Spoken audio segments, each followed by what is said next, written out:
Você com certeza já viu aquele quadro A Escola de Atenas, do Rafael Sanzio, né? Que tem Platão e Aristóteles ali no centro, tem vários outros filósofos, né? Pitágoras, tem até uma filósofa, né? Hipátia de Alexandria.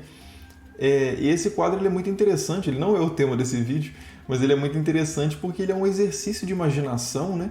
De trazer assim, várias figuras célebres no mesmo espaço, né? Convivendo, estando juntas e discutindo ali num único ambiente, né? Que é uma ideia muito interessante e que é muito comum, inclusive, na arte, né? Na Divina Comédia, por exemplo, de Dante, também esse exercício é feito de alguma forma ali, à medida que Dante vai encontrando vários personagens célebres ali no inferno, depois no purgatório, no céu, né?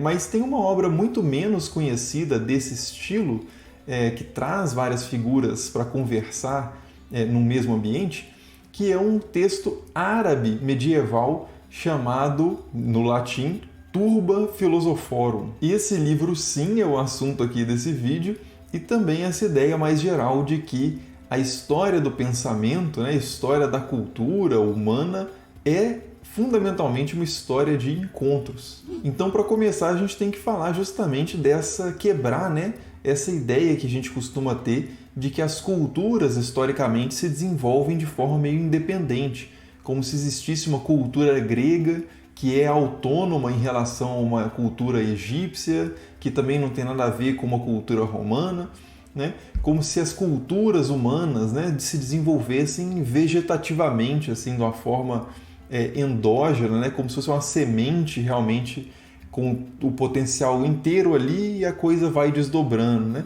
Não é assim que acontece. Quando a gente vê historicamente como é que as novas ideias vão surgindo, como é que as culturas vão se desenvolvendo, como é que, por exemplo, o judaísmo de 4.000 anos atrás vai se tornando tão diferente de um judaísmo de 2.000 anos atrás, ou de 500 anos atrás, ou do judaísmo de hoje, né?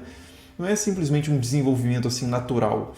É o resultado de uma série de influências entre diferentes culturas, diferentes povos, diferentes ideias, né, que vão transformando e gerando essas expressões culturais que a gente tem até o dia de hoje. Um exemplo muito interessante disso e muito claro dessa dinâmica de encontros culturais e que interessa para o nosso tempo, para o tema do nosso vídeo de hoje, é a expansão do Islã. O Islã vai expandindo ali a partir da Arábia, principalmente ali no final do século VII depois de Cristo, e nos séculos 8, 9, né, os califados que vão surgindo ali a partir dessa expansão vão alcançando territórios desde ali o norte da África, passando, subindo para a Espanha, né, e mais ao leste ali, chegando no leste europeu, em Bizâncio, né, no Império Bizantino, também na Pérsia, né, na Índia. Então o Islã realmente vai se expandindo de uma forma assim muito acelerada, muito intensa, e nessa expansão, né, gente se movendo, circulando,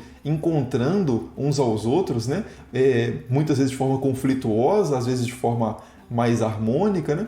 Você tem várias formas de encontro aí, pessoais e de encontro de culturas, mas o que importa aqui é que o resultado desse encontro, assim, às vezes bem caótico, né, de culturas diferentes que se dá nesses processos de expansão territorial, de comércio, etc., vão gerando desenvolvimentos muito interessantes ali dentro do mundo islâmico. Então, por exemplo, né, na história das ciências, a gente vai ter o desenvolvimento muito importante ali de teorias médicas, óticas, né, mecânicas, matemáticas, que vão impactar de forma assim, decisiva diversas áreas do conhecimento e que a gente carrega, né, o resultado disso até hoje. Os próprios algarismos arábicos, né, vêm de Al-Harizm, que é um dos filósofos árabes nesse contexto, né, que foi muito influenciado pela matemática da Índia e a matemática grega também. A gente também tem na medicina o Ibn Sina, ou Avicena, né, como é conhecido em latim, que foi um filósofo importantíssimo também. O livro, né, o Cânon da Medicina, escrito por Avicena, ou Ibn Sina, seria o texto assim, básico das universidades medievais europeias durante séculos, né? Então, uma série de desenvolvimentos ali científicos muito importantes, mas um desenvolvimento que a gente não lembra tanto dentro desses desenvolvimentos científicos, desses encontros islâmico, grego, egípcio, etc., vai ser a alquimia. A alquimia, que já vinha se desenvolvendo ali no Egito romano, nos primeiros séculos depois de Cristo, né? Também com bastante influência da cultura grega, vai entrar os textos alquímicos vão ser traduzidos para o árabe, vindo principalmente dos textos gregos preservados no Império Bizantino. E além de traduzir muitos textos alquímicos para o árabe, muitos pensadores muçulmanos mesmo vão desenvolver bastante as ideias na alquimia e produzir seus próprios textos muito influentes sobre esse tema. Um desses textos é justamente o texto sobre o qual eu falava ali no início do vídeo, que é o Turba Philosophorum, né? Ou o encontro dos filósofos, o tumulto de filósofos, o debate entre os filósofos, né? Como queira traduzir esse título. Esse texto é muito interessante porque ele traz ali, ele se estrutura de uma forma que são diálogos, né? Você vai ter ali vários filósofos que a gente categoriza hoje como pré-socráticos, né?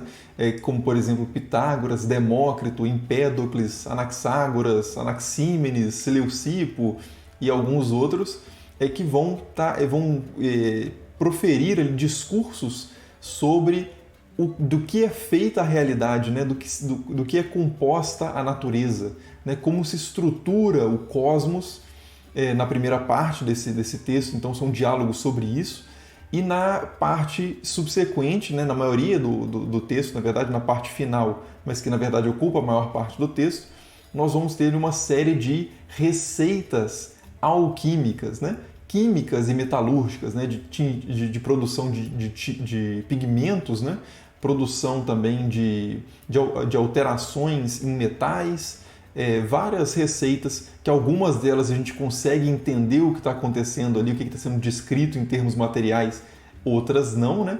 E algumas pessoas vão interpretar essa dificuldade de entender materialmente essas receitas como significando que elas estão falando sobre outra coisa, sobre o espírito, sobre desenvolvimento pessoal, alguma coisa desse tipo, mas isso aí é outra história. O que importa mais para nós aqui é justamente mostrar como que esse texto árabe por volta do século X, traz uma série de conceitos que são do século -5, né? Do século V a.C., do contexto grego. A principal teoria exposta ali no Turba Philosophorum sobre como compreender a constituição da realidade é a teoria clássica dos 4 elementos, né? Que remete principalmente a Empédocles, né? Aos filósofos pré-socráticos de uma forma geral, mas principalmente a Empédocles, e depois Aristóteles também desenvolve muito essa ideia, que é de que todas as coisas são feitas por água, terra, fogo e ar em diferentes proporções, né? E esses elementos não são exatamente as coisas que a gente encontra na natureza, né? A terra não é uma terra que você pega assim no chão, né? Esses elementais, eles são só nomes, né, para esses princípios. Né? Não tem uma correspondência exata com as coisas que a gente chama assim, comumente de água, de ar, né? É um princípio mesmo. Mas de qualquer forma, então, a gente vai ter vários discursos desses filósofos, falando por cima do outro, né? O que dá essa ideia da turba também, do tumulto ali dos filósofos, do debate acalorado entre filósofos. E eles vão desenvolvendo aos poucos essas teorias. Pitágoras, que é o principal filósofo que vai aparecer aí como meio que regendo esse debate todo, vai inclusive detalhar a constituição de diferentes criaturas, dizendo, por exemplo, que os anjos são feitos apenas do elemento fogo na sua forma mais pura e que por isso eles são incorruptíveis, porque a corrupção das coisas resulta justamente da dissociação dos elementos, e se você é feito de um elemento só, você não decompõe, né? Então só os elementos, só as coisas são compostas que decompõem. Então os anjos são por isso incorruptíveis. E aí você tem aí os animais terrestres, que são feitos de 3 elementos, os animais aéreos, né, digamos assim, os animais que voam, são feitos de 3 elementos também, eles não têm terra, né? Isso explicaria um pouco o fato deles conseguirem aí aparentarem nessa maior leveza, né, permanecerem no ar. Você tem os seres humanos feitos dos 4 elementos. E além da descrição da composição das coisas, esse texto também traz uma breve discussão da origem do mundo, né? Da criação do cosmos. E nessa parte, mais do que em qualquer outra talvez, fica clara a influência do pensamento propriamente ali islâmico, né? Monoteísta, na interpretação e reconfiguração ali do pensamento grego do qual eles se apropriam, né, e transformam necessariamente, né? Então, na apropriação que o Turbo Philosophorum faz da teoria dos 4 elementos, entra aí a ideia de que o Deus único, ou Alá, se quiser usar a palavra em árabe para Deus, criou o mundo primeiro criando os 4 elementos. Então, a primeira coisa que Deus cria são os 4 elementos, e a partir da combinação desses elementos, todo o resto da realidade vai sendo formada, né? E enfim, né? Então essa discussão vai longe ali na Turba Philosophorum, essa teorização sobre como compreender do que as coisas são feitas, como as coisas são feitas, mas o principal disso, de entender como é que o mundo é feito, a gente vai ver no resto do texto, que é porque a partir desse conhecimento de como a natureza opera, você pode interferir na sua operação, né? Então é preciso você entender como as coisas funcionam para gerar os efeitos que você quer nas coisas, né? Que vai ser a parte propriamente alquímica do Turba Philosophorum. Então, a partir dessa compreensão de como funcionam as coisas materialmente, a gente consegue alterá-las, né? Então, se você entende como os metais são feitos, você consegue transformá-los, né? Transmutá-los em outros metais ou substâncias. Então, por mais que esse texto, né, quando você lê, parece assim, bastante estranho, a proposta dele, a ideia dele não nos é tão estranha, né? De fato, esse é um pensamento, assim, digamos, científico até hoje, né? Você tentar compreender a composição, a constituição da realidade, as operações das coisas, para poder produzir efeitos, né, técnicos, tecnológicos também, né? Você produzir, por exemplo, para você produzir eletricidade, você tem que entender como é que a eletricidade funciona naturalmente, né? Então, não por acaso, esse texto vai ser lido com bastante interesse por figuras que a gente poderia chamar de cientistas de uma forma mais ampla, né? Ao longo da história desse contexto árabe que eu estou falando aqui, e até mesmo esse texto vai entrar na Europa latina, né? Na Europa falante de latim, ali no século XIII, vai ser lido também por vários outros filósofos naturais, né? Essas pessoas que estão pensando sobre a natureza, né? Em universidades ou fora das universidades medievais. E inclusive no século XVII ainda esse texto vai circular bastante, ser bastante lido, e Isaac Newton mesmo vai ler esse texto, a Turba Philosophorum, e produzir comentários acerca da Turba Philosophorum, né? Isaac Newton, que era uma figura muito interessada, inclusive, pela tradição alquímica como um todo, né? E fez muitas experiências alquímicas, comentou muitos textos alquímicos, e enfim, né? Mas esse é assunto para outro vídeo. Outra ideia que aparece nesse texto também é a ideia de que nós percebemos a realidade a partir de 5 sentidos, né?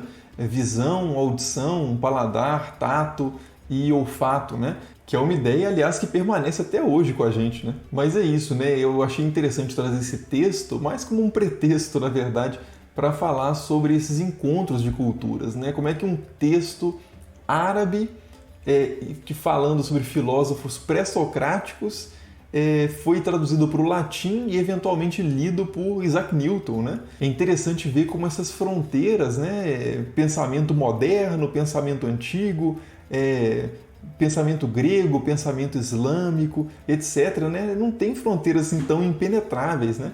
Essas fronteiras ao longo da história foram atravessadas aí em períodos de guerra, ou em movimentos de comércio, ou recebendo missionários, ou enviando emissários. Enfim, né? As culturas se comunicaram ao longo do tempo, viveram realidades próximas, né? Participaram juntas de uma mesma história, se estiveram suficientemente próximas geograficamente, né? E tudo isso vai inevitavelmente causando transformações, né? E o desenvolvimento cultural, em geral, é isso, né? Muito mais um encontro de culturas, um choque, às vezes tenso, né? E conflituoso de culturas, às vezes mais harmônico, mas nunca essa ideia da sementinha ali, como se existisse uma cultura grega que naturalmente vai brotando e se desenvolvendo a partir da sua própria essência, né? Não tem essência, na verdade, nenhuma. As coisas são um caos absoluto. Uma turba philosophorum. Então é isso, né? Comente aí embaixo o que você acha dessa perspectiva histórica, o que você acha desse texto, Turba Philosophorum. Vou deixar também os links com a tradução para o inglês desse texto e a versão em latim também, caso você seja mais ousado. estão disponíveis na internet gratuitamente. E é isso, né? Muito obrigado, como sempre, por assistir e até o próximo.